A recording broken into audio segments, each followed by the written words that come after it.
There you go. But first tonight, the House approved a budget resolution, bringing President Trump's fiscal agenda one step closer to life. That big, beautiful bill he's talking about. The bill includes measures on border security, tax, and energy provisions. Democrats say the agenda would cut Medicaid and other pivotal programs that Americans rely on. Nearly all Republicans voted in favor of the bill except one, and all Democrats voted against it. Joining us to talk about it, we have with us Dr. Dietrich von Biedenfeld from Houston Community College and Dr. David Branham from the University of Houston downtown. So many Democrats are saying that this bill that they've passed tonight on the House side still has to go to the Senate side, but they're saying that it could cut Medicaid by $800 million and it could cut SNAP, supplemental food program, by $200 million, both impacting families directly here in this country. First of all, your thoughts about this? Well, it'll impact poor families. Medicaid is it's not like the Medicare where it's for older Americans. It's for kids, and so these families are going to suffer if they lose any of those benefits. Now, the Republicans are saying this is going to be fraud that's being cut out, not true medical care. But these kids, if it is cut, it's going to have an impact on poor families in the country. Now, how can we anticipate $800 million in fraud, Dr. von Biedenfeld? I mean, one of the ways is expecting multiple families to have the sophistication and the procedures, the practices to obfuscate IRS practices, audit practices, and it's just unrealistic. The reality is there is fraud within these systems, but most of these systems exist on a scale where there is a tie to at least some legitimacy of children. Therefore, particularly red states, unfortunately, for us, are going to be impacted in a negative way because we have a lot of the individuals who are lower income, even military families, unfortunately, who are, Marine families. Maybe you're making fewer than $30,000 per year on your Marine active duty benefits, and you're relying on supplemental nutritional assistance benefits to supplement your military benefits.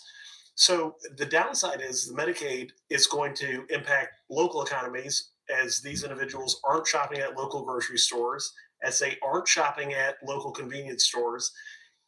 It's very difficult to track this level of fraud, and it's probably a bit exacerbated. Okay. I mean, at the end of the day. And Dr. Branham, let's bring you in for this issue. Many Democrats say that this is a way for the Trump administration and the Republicans to give wealthy people a tax break. We're talking about $4 trillion in tax breaks, continuing the plan that he currently has on the table, and then also including more of the wealthy to get their tax cuts. Yeah, it's interesting how these projections that they make always end up where we have a net profit in the end. But when you get there, it actually doesn't occur. So, yes, $4 trillion as opposed to $1.5 trillion in cuts. Right. That doesn't add up. To me, that says $3 trillion debt. That's what it tells me. Or shouldn't say the math isn't mathing. But let's go to this really quick, which is very intriguing. The president is considering offering gold cards to those who want to come to this country or companies that want to bring individuals to this country at $5 million each. Your thoughts? Will this ever fly? I don't think it'll fly, but it is a pipe dream. How nice would it be for immigrants just to pay 15-20% of our national debt by giving us millions of dollars? I mean, and he says companies will be willing to pay this to get some people in. Maybe that's true. I mean, you talk about the elite of society. People, something that people can relate to are maybe NFL football players. They could come in, for $5 million instead of that $20 million contract, $15 million, and you just a little piece of that's going to go to that little piece of $5 million is going to go to the national government willing to pay off our debt. So, it sounds really kind of pie in the sky and not I really. mean, a lot of things have sounded like pie in the sky since the beginning of the year, but it's been reality. We're seeing many of it come to fruition. We're seeing the policies come to fruition. Now we need to see how they actually play out. Mhm. We haven't seen much play out. So it's, for Trump to be a success, they have to play out well. All right, last minute, your thoughts on this $5 million gold card for those who want to come to this country. Now, just saying, actually, we've seen this in a number of other countries. When I was at the State Department, we had similar program examinations in Canada, Singapore. The reality is we've seen oligarchs stashing money here for many years. And this actually aligns with some of our alignment with Putin as opposed to Zelensky in this conflict, right? So where do we attribute blame? So I actually think this could be something that is feasible, probably not ethical, but also beneficial for the economic benefit of individuals like landowners in Miami who need this external influx of cash to sort of reinforce or bolster their infrastructure. All right, we want to keep you in the spot you have right now. Trump time is not over yet. We'll continue with this conversation after the break and later at 11. And welcome back to the Factor Uncensored. We're continuing Trump time, new fallout from Doge. Today, 21 federal employees resigned, protesting efforts to shrink the federal government. Now, the group, including engineers and data scientists, accused the Department of Government Efficiency, led by Elon Musk, of jeopardizing public services and sensitive data. The White House dismissed their concerns, saying President Trump remains committed to cutting waste and fulfilling his promises. Our guests are back here. Your thoughts about this? And for those who are thinking Elon Musk's people left him, that's a different group of people we're talking about. Yeah, that's not the Elon 21 that we're talking about here. We're talking about 21 people, and I've been talking about this. But we're not talking about the 21-year-olds not the that 21 everyone's talking about. These are probably much more experienced workers. Yeah. And that's important as well. These much more experienced workers who have dedicated their careers to the federal government are saying, no, this is something I can't do in good faith. And they remained in place because they have the experience and the expertise to go through the data and the files and figure out which way they're going. Yeah, this is something I feared ever since Elon Musk come in and started making these cuts, is that you're going to end up losing good people instead of bad people. Because in this case, they said, okay, these are our good people. We're going to keep them. And then they said, no, we see how things are going. We're out of here. Mm-hmm. And we don't, it's not just that it's not going well for me. It's not going well for the country. And we don't feel like that we signed on for this. Then these are very talented people. They can get a job elsewhere and do very well. A lot of them are going to make a lot more money going elsewhere. So I believe this is something that's a trend that will continue as the cuts go throughout the federal government. The cleaver versus the scalpel. Exactly. Or the chainsaw. There you go. There you go. And so does this, Dr. Von Biedenfeld, take Elon's plan off the tracks, or will he find more people to do the job? I think you'll always find more sycophants to supplement that needed narrative where you say, this is what we're doing, and it's a positive. It's very difficult to, as we know in academia, to explain academic principles in a concise format such as your show. You have to let the theory breathe. Right. But at the end of the day, it's much more concise and much more easily attributed and accepted when you can simply say, this is not a direct cost, this is indirect, right? Such as the cuts with CDC. It's much more simplified to say this is waste or excess as opposed to the needed. But that doesn't fully encapsulate things like compliance, audits, et cetera, that American people associate with Doge. So in that sense, I think, as Dr. Brandon alluded to, you're going to find people that are going to need this on their resume, but they're going to take this and then jump ship. Mm-hmm. They're not going to accept this because anyone who fully embraces this methodology is going to, at least in principle, want a scalpel as opposed to a cleaver or chainsaw. And that's not where you're getting. So in this case, the challenge, these individuals are saying, we are revolting against this sort of authoritarian model of blanket removal of sort of federal authorities, rule of law, and so forth. Dr. Branham, you've been watching Elon and his latest effort. Is he truly draining the swamp, or is he really just smoke and mirrors now when it comes to really finding fraud, corruption in the government, the federal government? Yeah, I mean, well, look at the latest thing that he's done with the email, where he basically sends it to the employees and says, "Tell me 5 things you've done this week, and if you don't send it back, I'm firing you." Is that really a good way to find out whether an employee is a good employee or not? Mhm. I mean, we go back to the university. Every year, we go through a process where we look at our employees very closely to see if they're performing at the level they should.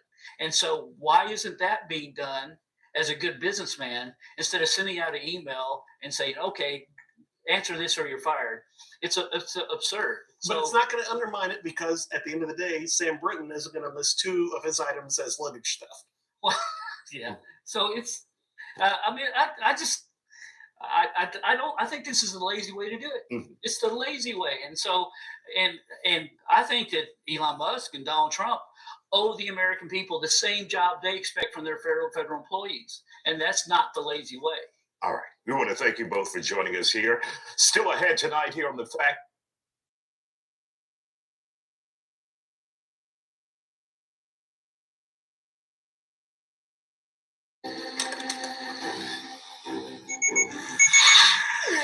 The all-electric, all-quiet Subaru Solterra.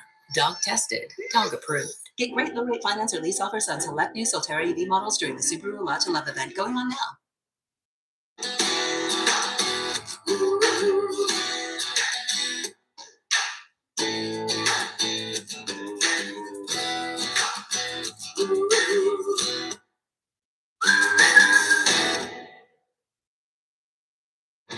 Tonight, several breaking stories as we come on the air. This near disaster at a Chicago airport, a passenger jet coming in for landing when another jet crosses the runway just seconds before, and you'll see it. Also, just in tonight, as President Trump reached a deal with President Zelensky, and is Zelensky coming to the White House, and the awful discovery: 3 American women found dead at a resort. First tonight, that chilling video at Chicago's Midway Airport, a passenger flight coming in for landing, 150 miles per hour. Pilots just feet from touching down, aborting the landing in the final seconds when another jet crosses their path. The news breaking late today amid intense pressure from President Trump, as President Zelensky now agreed to give the U.S. some of the money from Ukraine's rare earth minerals. And is Zelensky soon on his way to the White House? Meantime, tonight, President Trump on the eve of his first cabinet meeting. And word tonight, Elon Musk will be there. And when asked today if millions of federal workers need to answer that email listing 5 things you've done in the last week on the job, President Trump answering, it's voluntary, but if you don't answer, I guess you get fired. Tonight, the FBI investigating an alleged mass casualty plot was a suspect planning to target multiple police officers. The disturbing discovery: 3 American women found dead at a well-known vacation resort. What resort staff found in their hotel room. The economy tonight, and egg prices are now expected to rise more than 40% this year, more than double the earlier prediction. Tonight, the measles outbreak in the U.S. widening, and what has authorities so concerned. Overseas, the mystery illness that can turn deadly within hours of becoming ill, now blamed for more than 50 deaths. Back in the U.S., the scheme to steal the home of Elvis Presley, Graceland, and what's now happened tonight. The spectacular sight right off the U.S. coast, a super pod of dolphins suddenly showing off. And tonight, the countdown to the Oscars, first-time host Conan O'Brien, right here tonight. From ABC News World Headquarters in New York, this is World News Tonight with David Muir. Good evening, and just in tonight, as President Trump reached a deal with Ukraine's President Zelensky, what we have just learned on this. But we do begin tonight here with this near disaster on the runway at Chicago's Midway Airport. A passenger jet coming in for landing when another jet crosses the runway. The passenger jet trying to land, then racing to pull the plane back up with just seconds to spare. The chilling video tonight showing Southwest Airlines Flight 2504 arriving from Omaha, Nebraska, when the pilots see that private business jet right there on the left about to cross right in front of them. The Southwest plane immediately pulling up, clearing the small jet crossing that runway by just 250 feet. The passenger jet circling and then landing the plane safely. But tonight, passengers who are already nervous about flying in these times on this very close call. Gio Benitez covers aviation, and he leads us off again tonight. Tonight, this heart-stopping moment caught on camera at Chicago's Midway Airport, a runway disaster averted by seconds. Watch again as that Southwest 737 comes in for landing this morning. That jet going 150 miles per hour just feet before touching down when the quick-thinking pilots abort the landing, pulling back into the air just as you see that private business jet crossing in front of them. Those Southwest pilots asking air traffic control what went wrong. Sarasota 2504, how'd that happen? Air traffic control told that FlexJet aircraft not to cross that runway. Ship 560 negative. Cross runway 31 left. Hold short runway 31 center. If the Southwest crew hadn't been so alert and seen this aircraft crossing the runway, this could have been a terrible, terrible tragedy. Flight Radar 24 data showing that Southwest jet clearing that private jet by about 250 feet. Southwest passengers Kaylee Mask and Emily Novak were on a girls' trip. I was kind of anxious about flying because there's been so many, crashes and things happening with the planes. I was just very thankful of how everything turned out. Very thankful for the pilot that we had. There have been more than 60 serious close calls at American airports since 2021. You can hear the panic in the controller's voice during this incident in 2023 when two planes nearly collided at JFK. Delta 1943, cancel takeoff plans. Delta 1943, cancel takeoff plans. Rejecting. And it comes after that deadly mid-air disaster in Washington, D.C. less than a month ago. 67 people killed when an Army Black Hawk helicopter collided with an American Airlines jet. And back in Chicago tonight, major questions about today's close call. And again, David, this was incredibly close, just seconds away from a disaster. Tonight, the NTSB and FAA are investigating. Gio Benitez leading us off here tonight. Gio, thank you. Now to that break. Get up to 20% off your purchases during Raymore and Flanagan's Buy More, Save More sale. Or explore our financing options to buy now and pay later. Shop the Buy More, Save More sale at Raymore and Flanagan's.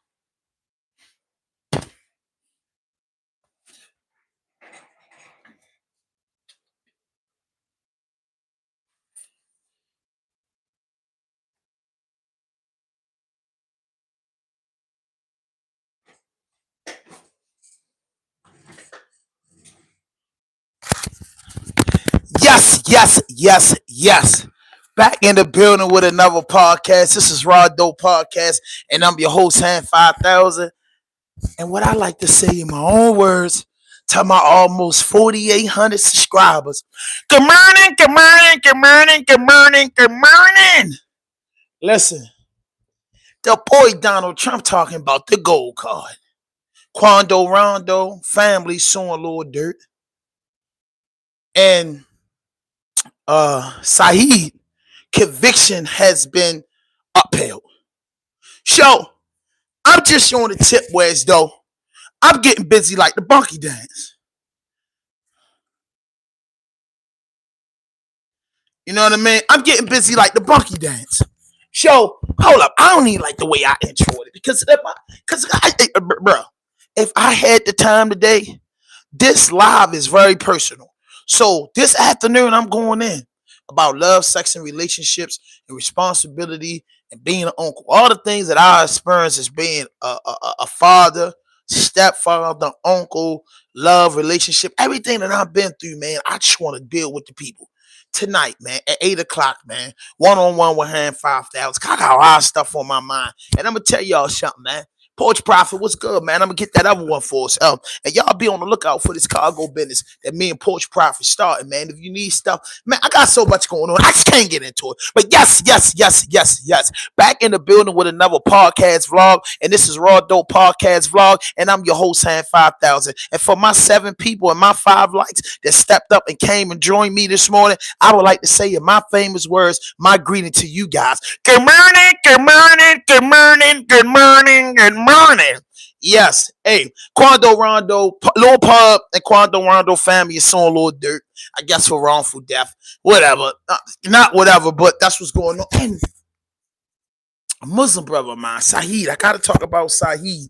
You know what I'm saying? I gotta talk about SYED and what SYED got going on.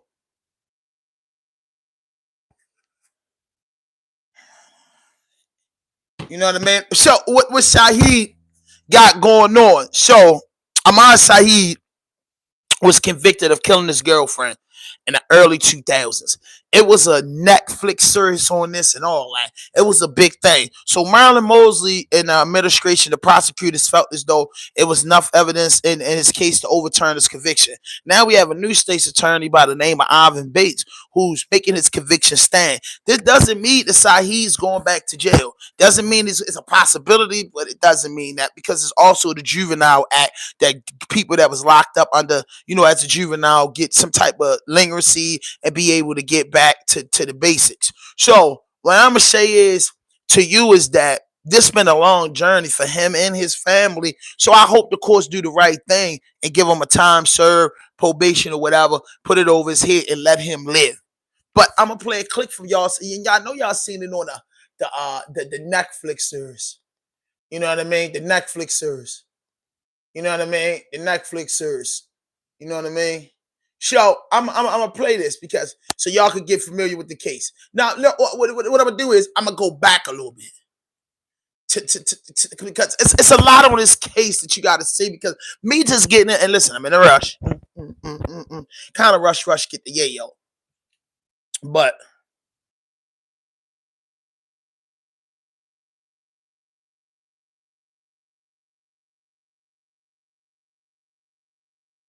You know what I mean? So I'm gonna play. It's because it's a lot. I really want to get to when he first got charged. Okay, I'm gonna do this clip from 2 years ago first because y'all gotta understand that I'm on a run today and I'm not even gonna be able to spank y'all. Y'all know Wednesdays I cannot spank y'all.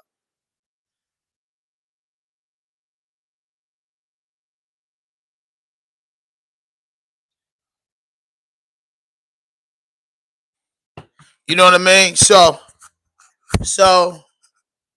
let me play this clip. As we come on the air tonight, we are putting a period on a story WJC has covered for nearly 2.5 decades. ADNAN SYED, he is a free man. He spent more than 20 years in prison for the killing of his former high school girlfriend, Hayman Lee. Tonight, all charges against him are dropped. Hello, everyone. I'm Vic Carney. And I'm Denise Cook. Welcome to those of you watching on CBS News Baltimore and on WJZ TV. Now, you just watched the moment Syed was released from prison last month. Tonight, City State's Attorney Marilyn Mosby says new DNA testing results show Syed's DNA is, quote, not a part of this case. WJC is live. Let's get right to Amador Burnett in downtown Baltimore with reaction from Syed's family and close friends. Amador.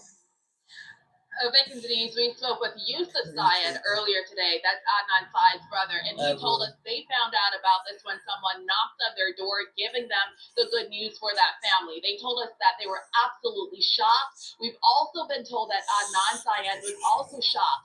Yusuf told us, as for the future plans for Adnan, he thinks his brother wants to go back to school to get his bachelor's degree and possibly study law. Earlier today, State's Attorney Marilyn Mosby broke down why she decided to drop the charges. After decades of having a murder conviction attached to his name, Adnan Syed is now a free man. State's Attorney Marilyn Mosby announced Tuesday morning that charges have been dropped against Syed after a new round of DNA testing was not a match for Syed. There was a DNA mixture of multiple contributors on both Miss Lee's shoes. The same multiple contributor for both of Miss Lee's shoes. And most compellingly, Adnan Syed, his DNA was excluded.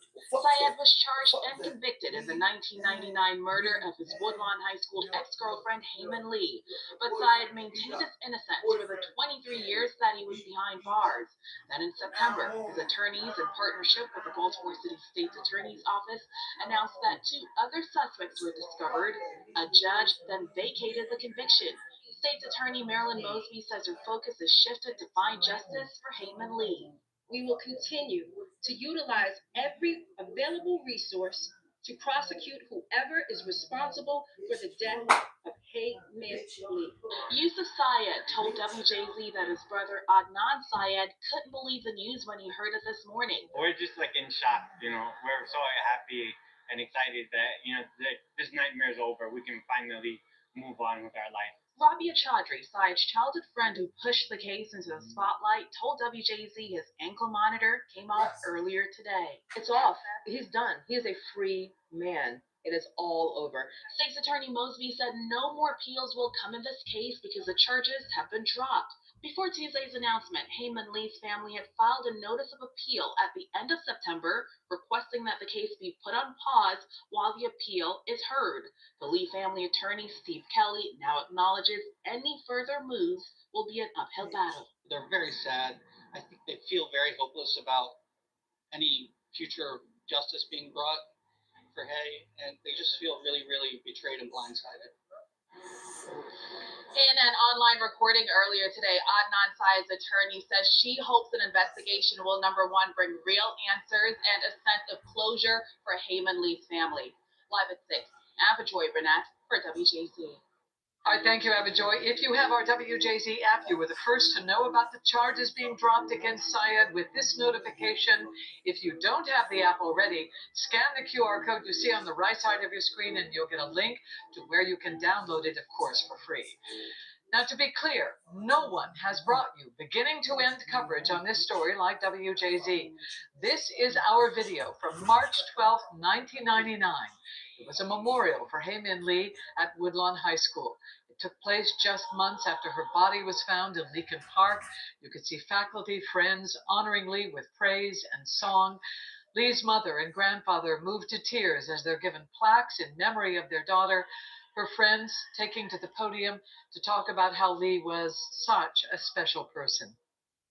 To see what the end's gonna be. All she had to do was smile and everything felt all right. Now, that last clip was Heyman Lee's grandfather grieving over the loss of his granddaughter. 2 trees planted in Lee's memory during this ceremony. Her jersey was retired. Not only have we stayed on top of it since day one, we were also the first Baltimore TV station to speak with Syed's family on camera. This is video from my 2019 interview with Syed's mother and brother at their Woodlawn home. His father was actually there as well, but he was just too distraught to speak on camera. You can tell from the interview, the entire family was crushed. From the beginning to now, how would you describe what your life has been like? We don't have no life in it. We are not like a normal family anymore. You see, at the time, there were a lot of tears, but tonight, the family is rejoicing, knowing Adnan is a free man. So while we're looking back in time, it's worth asking, how did we go from this photo with Syed behind bars for more than 2 decades to this photo of Syed walking out of prison and eventually, now, today, becoming a free man? It has been a long road. Rick Ritter joins us in the studio to walk us through it. Now, a lot has played out over the years, so let's take a look back so we can remember how we got here. Well, this, of course, begins with the killing of 18-year-old Heyman Lee. Back in 1999, Lee left Woodlawn High School in Baltimore County and was never seen alive again. Someone found her body buried in a shallow grave in Leakin Park nearly a month later. Now, in the year 2000, Syed found guilty of murder, robbery, false imprisonment, and kidnapping, and he was sentenced to life in prison. Now, fast forward 14 years. That's when the popular podcast Serial that premiered, and it focused on Syed's case, bringing in new witnesses and casting doubt on the testimony in his trial. Serial then led to a victory for Syed. After several hearings in 2016, a judge in Maryland then decided to grant him a new trial. But that victory, well, quickly turned into another defeat. In 2019, when Maryland's highest court decided Syed would not, in fact, get a new trial after all. Then the Supreme Court declined to hear that case. And here we are, just last month, when prosecutors asked the judge to vacate Syed's conviction. And we all remember the moment Syed walked out of that courthouse and headed home with his family. And that brings us to today, then. As Avajoy Burnett just told you, it's the new DNA test results that we've been waiting for and have sparked the city state's attorney's decision to drop all of the charges against Syed, officially clearing his name now and making him a free man. Thank you, Rick. Now, if you'd like to know more about this story, WJZ.com is the place to go. We have complete coverage, including this article on the events of the day, as well as this piece, a detailed compilation of nearly 30 important dates from the SYED case from 1999 up until today. For these stories and much more, head to our WJZ.com or download the WJZ app.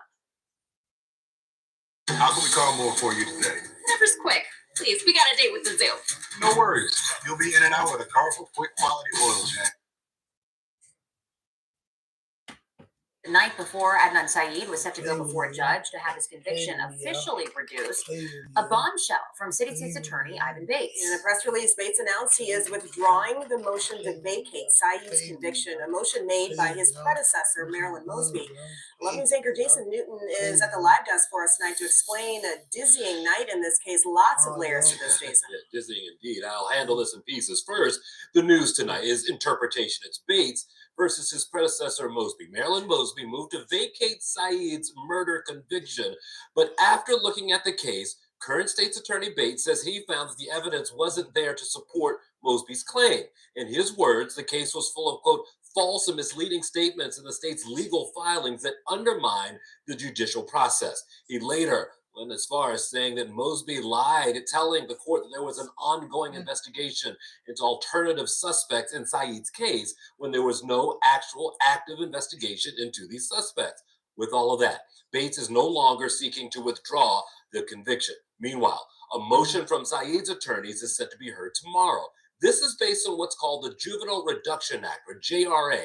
It basically says SYED did at least 20 years for a crime that he was accused of as a child and has since turned his life around, and that his sentencing should be reduced possibly to time served. What's interesting is, despite withdrawing Mosby's motion, Bates's office, they support this motion. So the real question you're all wondering, could SYED potentially go back to jail?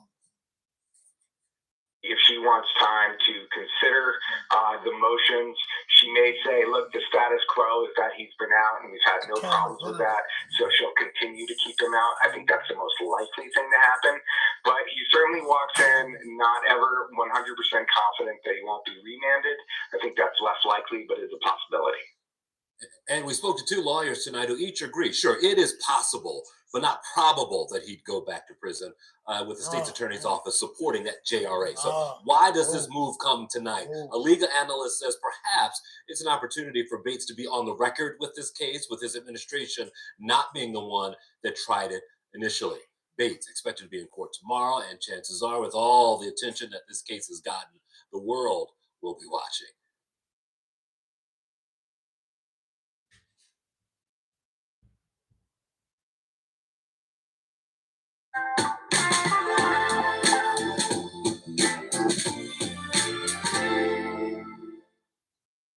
Every great journey begins with a single step. And that first step forward is rejoicing. Any context, if there's an improper proceeding below, is there any context where you're saying this is the fact that it's an improper proceeding, and the state loses authority to help us? Well, because, Your Honor, fundamentally, the state does not have the ability to make an end run. And I think Sims is solid That's a authority. different issue, I think.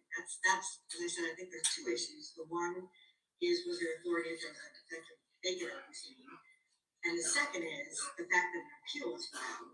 Does the state have the authority to malcross once an appeal is filed? I think those are two separate questions. You've raised both. And for your first argument, I'm struggling to find authority to support that argument. So that's why I'm asking if there is some. And I'm not contending that the malcross was not otherwise in compliance with the rules. But the rules assume, hearing the findings of fact and, and analyzing the Court of Appeals opinion, which I think is the most important thing here. The Court of Appeals ruled on many of these issues, and that was not analyzed. If it was analyzed, it was certainly not articulated in the opinion. Sims, Your Honor. When you say the Court of Appeals, are you talking about Sims, or are you talking about the Court of Appeals, Judge Green's underlying decision in this case? I'm just trying to understand. I'm sorry, Your Honor. I'm still getting the hang of it. It was the appellate court. So I'm only bringing that up because one thing about Mr. Kelly, and I do respect this about him, is that Responsibility to lose I had a sleep chance to over. read that he actually experienced a horrible tragedy when he was a teenager. He lost his sister to a crime of violence, and he's dedicated his life to speaking up for victims' rights. And I respect that. Our family, we respect that. You know, what we take issue with is that over the past several months, when we've gone to court, Mr. Kelly has never once acknowledged our family. He's never once acknowledged my mom. He's never once acknowledged my younger brother or my dad or any of us. You know, we feel that Mr. Kelly should not have the right to pick and choose who victims are, that he should recognize all victims. And I think particularly, again, we have the utmost respect and compassion for the tragedy that he went through. And we appreciate the line of work that he's dedicated himself to doing. But what I wish he would understand is that, what was hard for us to understand is that at that hearing, Miss Becky Feldman, she was representing the state. So for Stephen Kelly to accuse her of not caring about victims' rights, for Stephen Kelly to essentially accuse Miss Feldman of colluding with the judge and my attorney with having a hearing that was trampling on the rights of Hayes' family, as if she doesn't care about victims' rights. There's been many articles been published about Miss Feldman, that to say that Miss Feldman doesn't care about victims' families, she is a victim's family. Miss Feldman lost her brother to a crime of violence. So we just can't imagine it hurt us. We can't imagine how much it must have hurt her throughout the past year to hear essentially these arguments being made. And she was the one who handled this case, that she doesn't care about victims' families, when she herself, she is a victim's family. And we would ask that Stephen Kelly respectfully consider that when he says the things that he says publicly, that he would take our family into consideration. And so just to conclude, basically just real short, we're asking the Attorney General's office, Mr. Brown, to please conduct an investigation into these new pieces of information that we've presented. We're going to submit a letter to Mr. Brown outlining everything that we've said and making a formal request. We would just ask that Mr. Brown consider the fact that the previous administration, that the Attorney General's office is supposed to conduct itself in an unbiased and an objective way to review justice and review convictions in this case. And the Attorney General's office is not supposed to act as Kathleen Murphy's personal attorney. The Attorney General's office is not supposed to exist to protect Kathleen Murphy and Kevin Durk from accountability. And we're just asking that please, that they be held to the same standard that anyone else in Maryland would be. That if Kathleen Murphy and Kevin Durk, if they were two young African-American boys in some urban city, they would be in jail charged with conspiracy with the amount of evidence that we're able to present. So we have a tremendous amount of respect for Mr. Brown. He has a long history of standing up for Maryland families, and we're just asking that he please stand up for our family as well. We're not asking for any public announcement. We know there's a hearing coming up on October 5th. We respect the courts. We respect the appellate courts, and we're going to be there on October 5th. And we're going to respect whatever decision that court makes. If that court makes a decision that I have to return to prison, I'm going to be there. I'm going to be in prison. And I'll be right there. As we've been for 24 years, we don't have anything to hide. We're a family. We've suffered so much, all due to a wrongful conviction that had nothing to do with Hayes' murder. And we fought so hard for all these years to try to prove that I was innocent, but also to get justice for Hay and justice for her family. And the last thing that I'll say, just to reiterate, we absolutely are not saying that Hayes' family did anything wrong. Young Lee absolutely had the right to contact Kathleen, to speak to her, however that went down. He had the right to retain any lawyer that he wanted to. We support that, and we completely don't want anyone contacting Young Lee or we don't want anything to involve their family unless they want to speak about it or not. We respect that. We're only asking that the Attorney General's office speak to Mr. Stephen Kelly, Ms. Kathleen Murphy, Mr. Kevin Durk, and any other attorneys who have filed motions in this case to determine if Kathleen Murphy at the Attorney General's office was involved in the strategizing and essentially trying to protect this conviction as opposed to securing justice. So I really appreciate everybody. I'm so sorry. I know this took a long time, but I really wanted to present, as a family, we wanted to present the information so everyone can make their own judgment. I did, I put this actually as a QR code. If anyone wants to scan it, then I believe that it should, it does work. It'll pull up the PDF of the entire presentation that I just made. So if anyone wants to do that, feel free. I'll leave it up right now. And I don't know if you guys wanted to take a break, or I'm sorry. I know it's almost 1:30. So again, I apologize for the lengthiness of this, but we'd be more than happy. We appreciate everyone coming, and we'd be more than happy to answer questions. We just ask that perhaps everyone gets a chance to ask their questions, if everyone could please, because it's been a couple hours. We haven't had a chance to check on my dad. So again, if you guys, I don't know if you want to take a break, or we can just go right to. Um, yes, sir. That would be great. Yes, sir. Yes, sir. Okay, thank you, sir. Thank you. So in 5 minutes, if that's okay with everybody, yeah. Also, police came by earlier saying that the cars are parked kind of. Oh, so Yeah. yikes. So maybe like a 2-3 minute break or something. Oh, okay. Oh, it went off. I'm sorry. Yeah. Oh, yeah. So if anyone wanted to, I don't. Yeah, yikes. Okay. Okay. No, that's cool. Yeah. Mom, did you want to go? You want to go check on the board? Okay. Yeah. So. Oh, so sorry. So I guess we won't do a 5-minute break. Maybe. Hey, listen, man. Listen, I'm on the go this morning. Y'all, I'm gonna have to come and recap this and get busy. As you can see, I'm not focused. So hit that notification button, hit that subscribe button, drop a like, leave a comment. I'm gonna do part 2 to this because I gotta get on the go. It's just like it's a lot going on this morning, but I apologize. Quando Rondo family, song little Durk. I get back into that. Hey, listen, man. No fuck shit, no fake shit, no foolishness. Anything you say can and will be used against you on the internet. Rondo podcast, bro.